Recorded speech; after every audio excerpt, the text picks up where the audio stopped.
Hello everyone. It's been absolutely ages since I've done anything live online, and do you know what? It is the day where everything is kind of going wrong for me as well, and it's probably quite appropriate because I want to come on every week rather, and have a little bit of a discussion about things that are going on for our kids and some of the things that were difficult. So I did a poll a little while ago and everyone had said to me kind of the same thing, that one of the things that's really tricky for them is dealing with the kids' big emotions.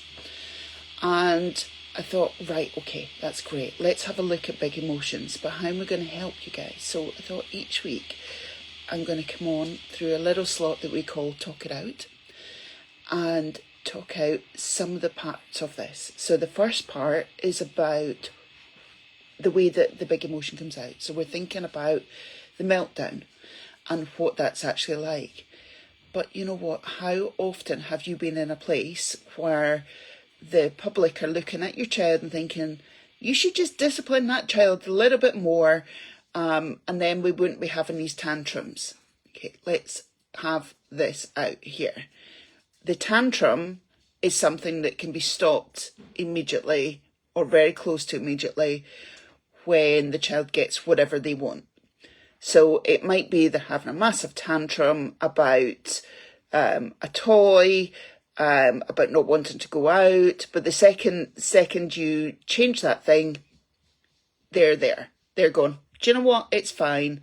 I don't need to have this, and all these emotions that I'm displaying, they can just go away. The meltdown's really different. The meltdown is a big build-up from inside. So I want to use the analogy of what's going on in my house today. So, because I could easily have a meltdown. I knew I was coming on live, so there was a bit of pressure about being on here at 12. My internet went down. It's still down. I'm now using my data, my mobile data, but then it wouldn't do that on my phone. So I've actually had to hotspot off of somebody else's phone, which is ridiculous, just so I can be here. And all of that is doing something to my nervous system on the inside. Now, having been years of parenting with young people who had lots of meltdowns, I've kind of trained myself how to cope with these. But, you know, if there was other things going on, if there was really noisy, if it was really bright, if there was other demands put on me, I would probably begin to have a bit of a meltdown. Meltdowns are those huge emotions that come from internal. It's not about getting something or not getting something. It's about where it's coming from the inside of your body. It takes over everything inside your body. You can't think properly. You can't listen to instructions properly. You can't settle down, and it will stay in your body for a long time after it's happened.